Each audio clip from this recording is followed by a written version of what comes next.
Hi, everyone. My name is Sally Fowler. I'm the owner and trainer for Disabled Advantage. Thank you for joining me on my Patreon tier Service Dog Questions Answered. In today's question, I will be answering which is right for what I need, a service dog or an emotional support dog. This is a difficult question for me to answer with a blanket answer. So anybody who's listening to this, please be patient with me and please listen all the way to the end because I'm going to cover several different perspectives on this question. And if you're still not sure or you want to talk to somebody about your particular situation, I encourage you to sign up for a free consult with me by sending me a message through Patreon or by sending me an email more directly so that I can help determine what is best for you based on the information that you're able to provide me about your condition and your situation, as well as your needs. And keep in mind that I am not a medical professional, so I will not be able to say if you are disabled, but I can make a professional opinion based on what you're able to tell me about your medical condition and your needs. So, jumping into this question, this is actually not one of the more common questions that I get. And I didn't start getting this question until this past summer in 2022. I started taking Disabled Advantage to local business events and dog fairs in the area to get the word out about being a new service dog trainer in the area and also to generally spread correct information about service dogs and about the difference between service dogs and emotional support dogs, because there's a ton of confusion on this topic. And I do market both on my event banner and on my business cards and on my website that I help people train mobility service dogs and companion dogs and emotional support dogs. And the reason I'm willing to boldly step out into the sunlight and say that I help people train emotional support dogs is because I really get tired of people I get really frustrated with people who think that emotional support dogs are the same thing as service dogs and who think that they can take their emotional support dogs everywhere. And I think a lot of that stems from plain misunderstanding, not knowing what's going on, because there is so much contradictory information out there. It's hard to know who to believe and who to trust. But there's also people who just don't seem to understand the difference between what an emotional support dog does as opposed to what a service dog does.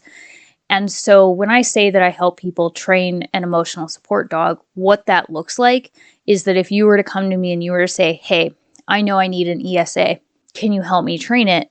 Part of that training would be obedience training, socialization training, and I would help you understand the laws that are applicable to you and your emotional support dog and how those differ from teams who work with a service dog, so that you're going into this as knowledgeable as you possibly can. And so that you're actually selecting a dog or training a dog who's genuinely going to help you with your condition, as opposed to just adding to your stress ball because they themselves are a hot mess. That's part of what I do. But back to this main question. I started going to these events and I was getting really indirect questions that I think this is what people were actually trying to ask me. I mainly got questions like, hey, we have this dog. I want to know if this breed is okay for being an emotional support dog. And there's not a lot for me to go on. And then usually the more questions I would ask people about, sometimes it was a particular breed they were looking at. Sometimes it was a dog that they already owned. But the more questions I would ask them, even in like just a 5-minute window of them stopping at my booth, I was able to determine that they were asking about if their current dog could be an ESA, but everything they were saying were tasks for a service dog to do. And they genuinely didn't understand that what they actually needed was a service dog, not an emotional support dog. And then I've been getting more and more questions from shelters who have people who come to them and say, "Hey, I got my dog from you. Can you write it? Can you write me a letter saying it's an emotional support dog? Or can you tell me if it can be an emotional support dog or if it can be a service dog?" And the shelters don't know. They don't have that training. They don't have that knowledge. And even if they do have that knowledge, they aren't training your animal more than likely. And so they can't give you an answer on that. Just because they adopted the dog out to you doesn't mean that they know what you need for your medical condition and your situation. And it more and more people who would come up. I never got this particular question, but I got questions that all kind of tracked back to this being the core point of confusion. So I figured this would make a really great Patreon question, and I'm going to do my best to answer it. The first thing I want to cover is the difference between service dogs and emotional support dogs. A service dog is an animal that has been specifically trained to help mitigate a disability that a person has. The main thing about a service dog is that it's a dog that's been very specially and very rigorously trained to do a job for someone who has a disability that needs to be mitigated by activities and tasks that the dog does for that person. And there are different types of service dogs. There are mobility service dogs, which is what I train and what I work with on a day-to-day basis. There are psychiatric service dogs. These look sort of similar to emotional support dogs, but they're doing still very specific tasks that the dog was trained to do. There's medical alert dogs who might alert to diabetes, allergies, seizures. Then you also have guide dogs and hearing dogs. You have autism dogs are becoming more and more of a thing. And the more conditions where people are able to say, "Hey, I think a service dog could be the missing piece that gives me back functionality and independence and helps me actually have a higher quality of life and higher level of functionality with my disability," the blurrier it gets. It used to be really cut and dry. And I think is where a lot of the confusion is coming in. It used to be very cut and dry, but now you have all these other conditions that are coming forward and that also can benefit from a service dog.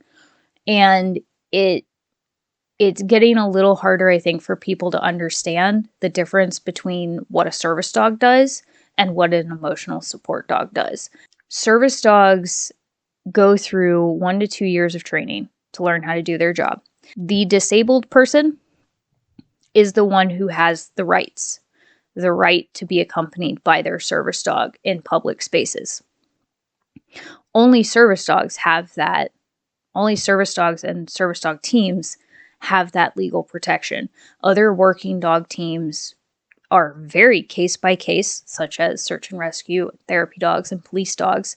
And then emotional support dogs, their owners do not have the same public access rights. They used to have more, but so many people caused problems that those rights got restricted. Emotional support dogs, their owners can only take them to non-pet housing with documentation or possibly to mental health doctor appointments. And that's a case-by-case basis. And of course, pet-friendly places. But emotional support dogs are pets, and service dogs are medical assistive devices. Even when the vest comes off at the end of the day, the service dog does not magically become a pet just because it's naked. My service dog often works without clothes on when we're at home. He's not a pet, he's a working dog. Emotional support dogs are dogs who provide emotional support, which, I remember being told in, I think, English class that when I was making definitions, I couldn't define something using the original word, but sometimes it's really hard to get away from that. Let me try again. Emotional support dogs are pet dogs who are exceptionally in tune with their owner's medical condition or mental health needs. Okay, an emotional support dog is a dog, let's say their owner is working from home and they start getting really stressed out that their coworkers are not pulling their weight and their breathing gets a little bit more rapid. And the dog sees it, and the dog gets up and comes over and head presses or snuggles or crawls into their lap and just hangs out there. And the dog's presence is what helps the person calm back down and maybe keep working. What the dog did was not a task. What the dog did was they recognized that their person was in distress and they wanted to help. Some dogs don't care. Some dogs they don't care. They're not very in tune with their person, or they notice, but they don't take it upon themselves to interact and involve themselves. Other dogs do. But just because your dog does this also doesn't mean it's an emotional support dog. If you know this is a thing that your dog does and it's really helpful, you might consider calling it an emotional support dog. But the only reason you would need to call it an emotional support dog as opposed to dog is if you needed to have access to housing that was not pet friendly, but you needed to live there. It was the only place you could live, and you knew that your dog helped you with your anxiety by laying on your lap or by snuggling with you when you got panic attacks. Or maybe by coming with you to your psychiatry appointments or psychologist appointments. Or let's say you have depression and it's really hard for you to get up in the morning and to go have the motivation to do stuff. But having a dog, you got to put those dogs' needs before your own. And so you know that even if today is a really crappy day for you, Lucky needs his walk. So I'm going to get up, not for myself. I'm going to get up for Lucky. We're going to go for a walk. And finding that purpose in getting up and being motivated to take care of your dog, if that gets you moving, that's awesome. I am so glad that you have that in your life. Not a service dog. That is an example of an emotional support dog. Emotional support dogs are dogs who have no training. They are dogs who are being dogs and who are going off of their own natural instincts to help provide comfort to you. Sometimes it happens because a dog is naturally anxious.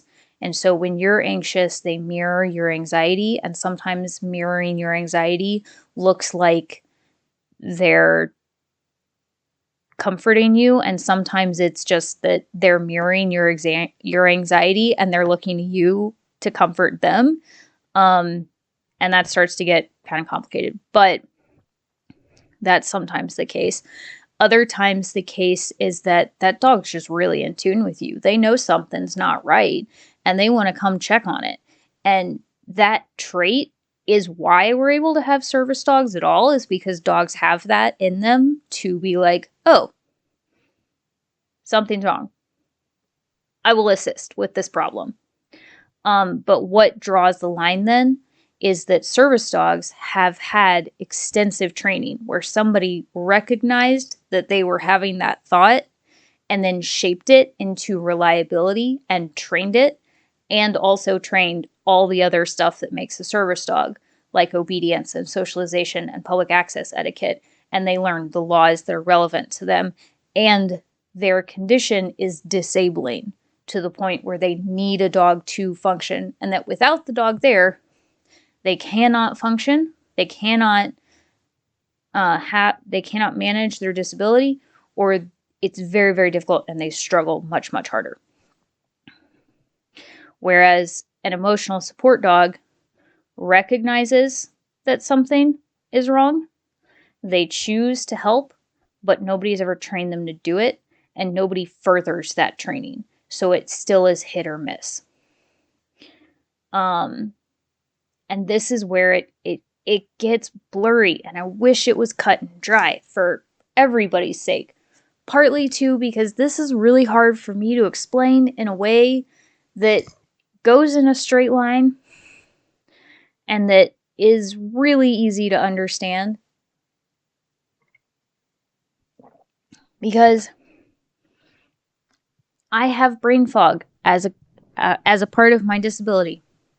I have brain fog, and so I don't always pick the right words. And so topics like this that are blurry and confusing and just go back and forth are harder for me to make posts on, because there's so many different hypothetical rabbit holes you could go down with this topic of conversation. But I'm going to keep trying. Okay, so one thing that keeps popping up the more I delve into this question with people are the difference between tasks and non-tasks. So a task is something that has been an activity that has been trained.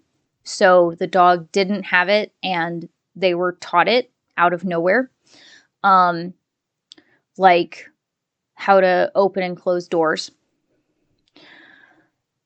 And things that are shaped into a specific form, like all dogs know how to stand up. But for bracing, we take that stand, we teach it as a formal command, we proof it against distraction, so we shape it. We shape a specific way of standing, and then it becomes reliable with a command.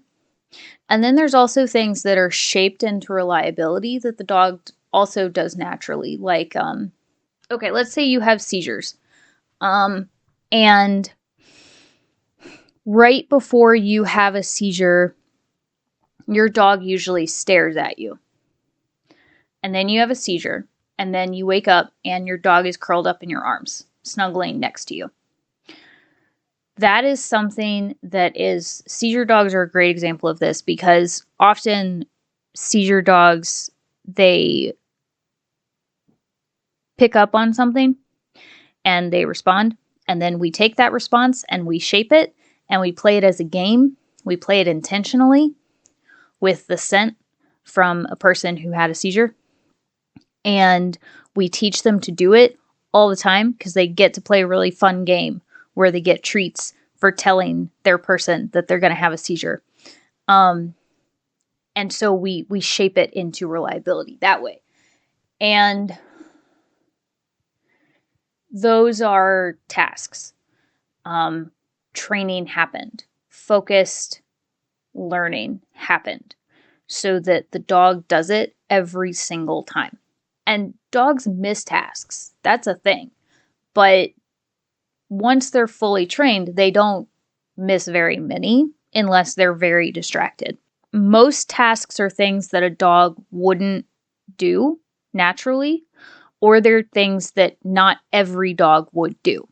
So my first dog, Robbie, he was very aloof. I could never train him alerts because he wasn't ever staring at me long enough to realize anything was happening. I don't have seizures, but I do have adrenaline episodes. And I do have, when I start to get higher pain or higher stress, I itch my legs.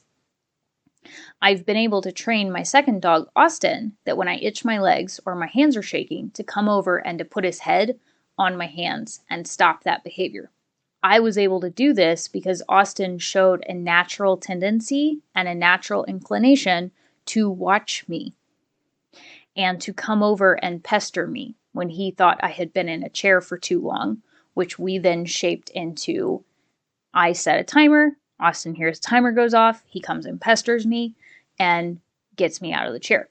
There's no way I would have been able to get Robbie to do that because he straight up didn't care. He was not that in tune with what was going on every minute of my day. Awesome service dog. Didn't care about the little things. Okay, clear things that are non-tasks are if your dog gives you a purpose to get up and move and get out and do activities, that's not a task. Owning a dog is going to do that to you one way or another. The second one is statements like, my dog makes me feel less alone. My dog makes me feel happier. Those are not tasks. Owning a dog is inherently going to do that for your life. They're going to make your life better. They're also likely to make your life more stressful if you don't train them. But all dogs, if you own a dog, your dog will inevitably make you get up and go do stuff and will make you happy at some point. Here's where it gets blurry though. Typically, non-tasks are described as things like snuggling and licking your hands or your face. And the reason is because all dogs have a tendency to snuggle their people and lick them. There are times where that's a task, but it's a trained thing. It's a thing that happens because the dog is given a specific command to do so, or because the dog sees a nonverbal cue that the owner gives off, and they're trained to attach that nonverbal cue with doing the thing that follows. I have, part of my medical condition is that my body cannot regulate its own temperature properly, and I experience what I call deep cold flares. When I get deep cold flares, my hands turn white or blue. I get very cold, even if where I am at is warm.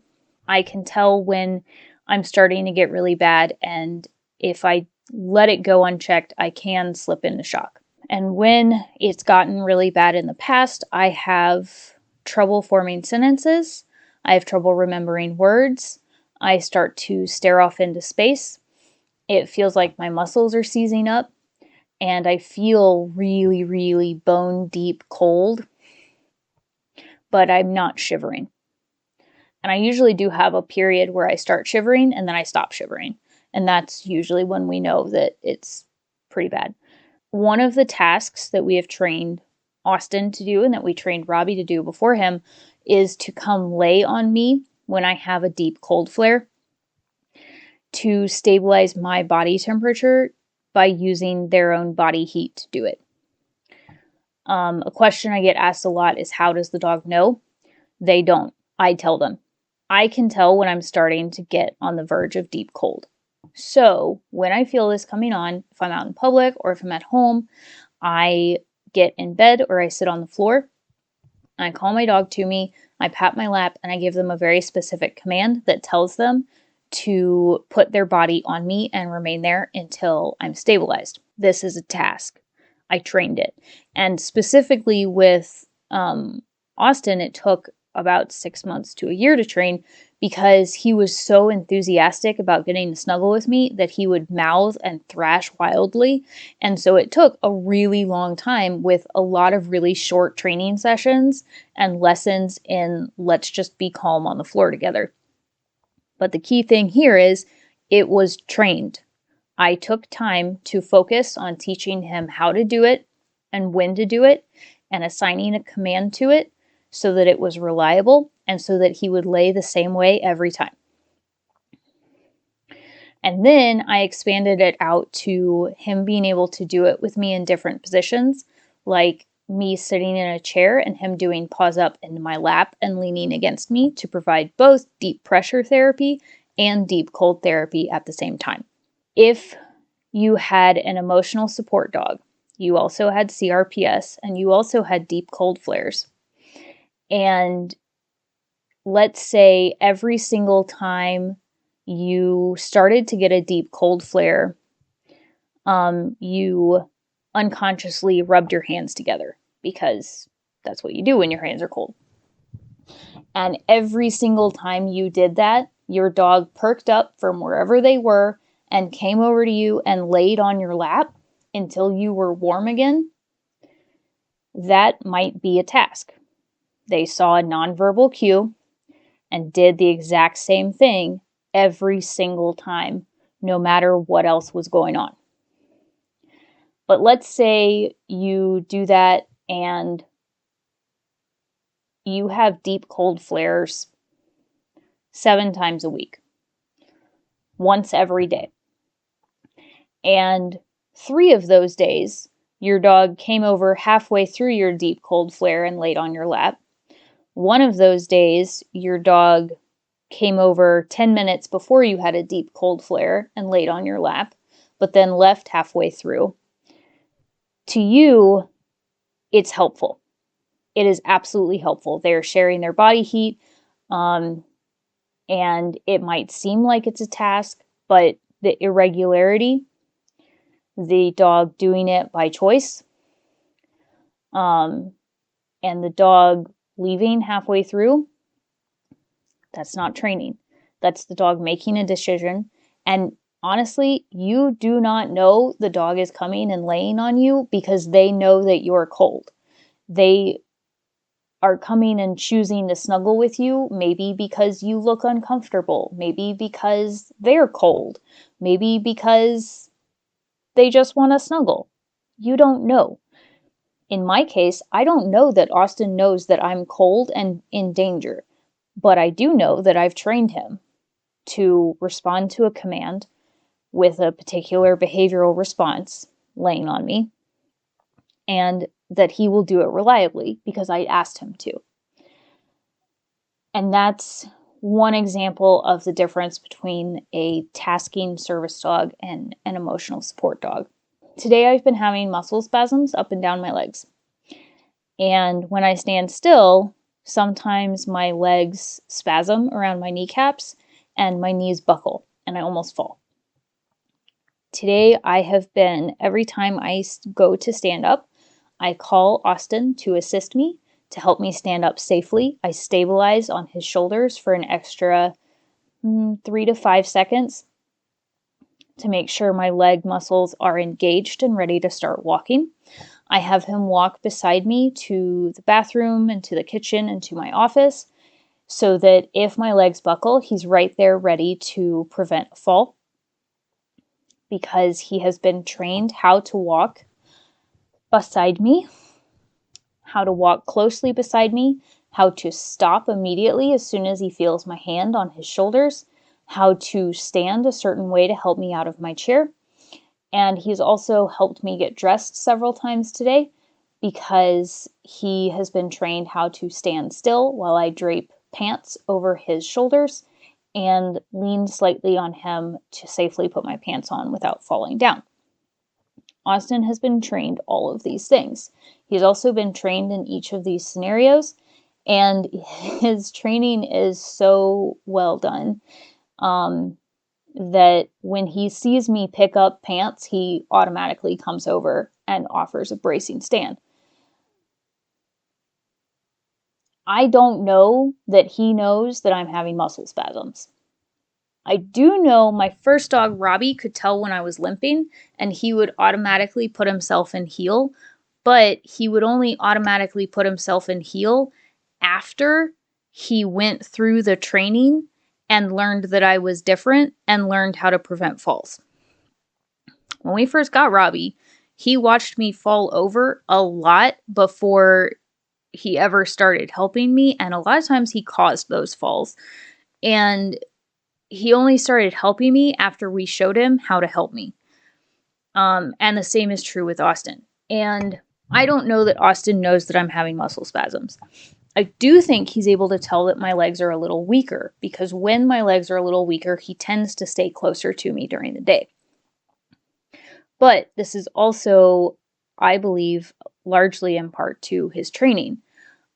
Because from the very beginning, his training included tethering, so following me around through the house on a day-to-day basis, and then also learning how to do counterbalance and learning how to do brace work and watching me fall, pairing that with teaching him a response to it to shape, oh, if my person falls down, I'm supposed to help them off the ground. And, oh, hey, I should also make sure my person doesn't fall down because that's bad. And the way an emotional support dog would handle such a scenario differently is that you might be having muscle spasms all day long through your legs because your legs are weak. Let's say your dog comes and they follow you around the house, but they're behind you, they're moving from side to side, they're just there. They're providing comfort. You feel safer because they're there, but they can't actually help you. They're not preventing falls. They're not helping you get out of a chair. They're not trained to go get your phone if you do fall and need to call someone. A dog who is physically present is not a service dog. You want a service dog who's physically present, but if all the dog is doing is being physically present and following you around and being a little bit more in tune with you and maybe laying on your leg or refusing to leave your side, those are all wonderful things. But that doesn't mean your dog is a service dog. Back to the core question. What's right for what I need? You need to ask yourself a few questions. The first of these is, do I have a disability? And that's a hard question to answer. You would think it would be easy, but it's actually not. There are a list of common disabilities, but it's possible to be disabled and not be on disability. You're talking to one such example, or you're listening to one such example. I don't qualify for disability because I don't have enough of a work history, but I am very much disabled. This is the only job I can do because I created it. I have complete control, or mostly complete control, over what I do in a day and how I do it, and it's entirely adapted around my disability and my functionality. So it's a very special situation that I'm able to work. If I was not able to do disabled advantage, I would not be able to work any job whatsoever because of my CRPS. My CRPS is full body. It's very unpredictable. It's not currently managed by anything other than my service dog. And it's extremely painful. And if I do too much in one day, the next day, I can't do anything. And so it is disabling. It messes with my day-to-day functionality, my independence, my ability to take care of myself, and my safety is always in jeopardy because of the CRPS. But someone who only has CRPS in one limb might not be disabled by it. It's painful. They might need a little extra help here and there, but it might not be disabling to the point where they need a service dog. So, someone who has CRPS may also have depression and anxiety because of how much pain they're in and how crappy life with CRPS is. And so they might have immense comfort from having a dog hang out with them during a flare, or maybe their dog has learned how to interrupt anxiety attacks, and it is kind of a task, but it's the only thing the dog does, and the dog is completely unsuited for service dog life, and the person doesn't need a service dog. They don't feel like they need the full-time assistance of a service dog, and so it's an emotional support dog. It helps during their anxiety attacks, but it's not really a service dog. There's also people who they aren't disabled. They don't have a physical disability, they don't have a mental disability, but they do have some anxiety, or they do have some depression, or they do have some degree of autism. And so having a dog present helps them stay focused, or helps them stay motivated, or helps give them purpose in life, or helps break them out of an anxiety spiral and focus on petting their dog instead. Does it mean it's an emotional support dog? Yes. Does it mean it's a service dog? No. The defining characteristic is, do I have a disability? Do I need help every single day with my disability functioning in this world? And if the answer to that is no, then you don't need a service dog, but you might need an emotional support dog. It might be something that's really beneficial to you, but they're still just pet dogs. The only reason they become something with a fancy name is so that you're able to take it to a therapy appointment, or so that you're able to live in non-pet housing. That's the only reason it has that name. Other than that, it's just your dog. And that sounds super harsh, and I'm not trying to be harsh, but it is just your dog who's awesome and really in tune with you. And that is something to be grateful for.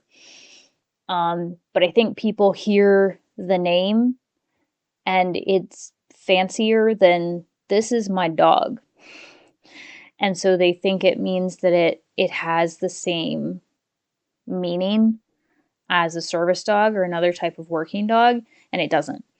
And that's not to say that they're not doing an important job. They are, but it's not a job, it's not a service. It's not something they were trained to do, and it's not something that they're expected to do every single day for the rest of their life. Figuring out which you need depends on what you're looking for. So if you're just looking for a companion, you're probably leaning more towards an emotional support dog. If you're looking for feelings like happy, motivated, encouraged, confident, you're leaning more towards an emotional support dog. If you're looking for specific things like, I need someone who can go get my husband when I fall down, that's a service dog. I need assistance walking, that's a service dog. I need to be told before I have a seizure and to stop whatever I'm doing and to lay on the floor so I have a seizure safely, that's a service dog. So my advice would be to look at specific details about your life and your condition. Also, just doing some research, look up what service dogs do. And I caution this a little bit because I don't want you to, I'm by no means advising anybody to go out and look for how to make a service dog be something that you need. Please don't do that. I caution you against finding ways to make it fit, make it work, make it be something you need. Talk it through with me. Set up a free consult. Let's chat about this because, like I said, it's very hard for me to help you without talking to you. Also, I would caution that it's actually not fun having a service dog. It's not like having an adventure with your dog. One of my favorite things to do with my dogs is to go on field walks. Those are adventure walks where they're sniffing, they're exploring, they're playing, we're outside, it's in nature, we're doing bonding together. It's awesome. I love field walks with my dogs. That's not what service dog life is like. It is not awesome every minute. Most of the time, it's stressful. We constantly have to be on high alert to make sure that our dogs are not going to be attacked by other people's dogs or messed with by strangers in public. We rely on our dogs almost entirely for medical assistance. My dog can help me up after a fall better than a person can and in a safer way than a person can.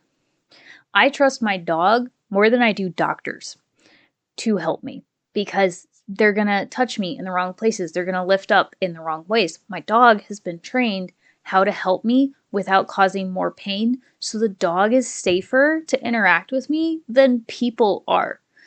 And it's a ton of money, the gear and the healthcare and keeping them healthy, doing the training, maintaining their skills, using skills so that the dog keeps knowing those skills that don't get used very often, so that when we do need it, it's there and it's ready to help us. Worrying about them when they get injured and we're suddenly without a service dog to assist us because they're how we function on a day-to-day basis. It's not a party. And so we need our service dogs and we love our service dogs, but the level to which we need them is very much medical assistive device. Cannot function or substantially struggle to function without their assistance. And their assistance being definitive, clear work.